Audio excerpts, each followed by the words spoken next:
السلام علیکم دوستو زیر نظر تصویر میں یہ جو شخصیات ہیں، اگر یہ آپ کے اور میرے سیاسی لیڈران ہیں تو پھر میں یقین سے کہہ سکتا ہوں کہ ان کے والدین آپ کے اور آپ کے والدین کے سیاسی لیڈران تھے۔ اور جس طرح ہمارے باپ دادا نے زندہ باد اور مرد آباد کے نعرے لگائے ہیں، اسی طرح آپ بھی ان لوگوں کے لیے زندہ باد اور مرد آباد کے نعرے لگا رہے ہیں۔ میرے دوستو، یہ جو لوگ ہیں، یہ ذاتی طور سے جیسے بھی ہو، اچھے ہو یا برے ہوں،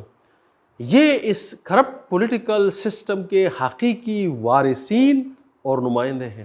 اور کرپشن سے میری مراد صرف یہ نہیں ہے کہ یہ جیب میں پیسے ڈالتے ہیں،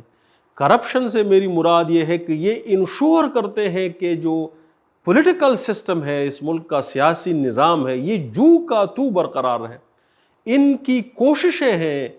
کہ کوئی بھی نئی قیادت، عوامی نمائندے، نوجوانوں میں سے کوئی شخص جو ہے وہ ابھر کر سامنے نہ آ جائے، کوئی انٹلیکچوئل سامنے نہ آ جائے، کوئی ایسا آدمی سامنے نہ آ جائے جو اپنے قوم کی صحیح اور حقیقی رہنمائی کر سکے۔ ان کی کوشش یہ ہے کہ یہ جو سسٹم ہے، جو ان کے ذاتی مفاد میں ہے، جو بے شک ملک کی تباہی پر منتج ہے، مگر یہ چاہتے ہیں کہ یہ نظام جو کا تو برقرار رہے۔ یہ نظام جو ہماری اور آپ کی اور عوام کی خواہشات کا اور ان کی ضروریات کا جو ہے وہ قاتل ہے۔ اور صرف اتنی ہی برائی نہیں ہے، اگر اس نظام کو نہیں تبدیل کیا جائے گا تو یہ جو تصویر میں نظر آ رہے ہیں، آپ جلد دیکھیں گے کہ ان کی اولاد خدا نخواستہ ہماری اولاد کی سیاسی لیڈران ہوگی، اور آپ کے بچے ان کے بچوں کے گاڑیوں کے آگے زندہ آباد اور مرد آباد کے نعرے لگا رہے ہوں گے۔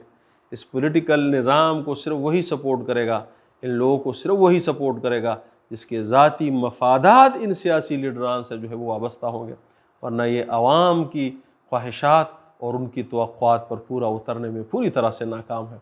خدا کے لیے اپنی آوازوں کو بلند کریں اور اس پولیٹیکل سسٹم سے، اس فرسودہ اور ناکارہ پولیٹیکل سسٹم سے بریت کا اعلان کریں اور اپنی آوازوں کو سوشل میڈیا کے ذریعے سے یکجا کریں اور اس نظام کے ختم کرنے میں اپنا حصہ ڈالیں۔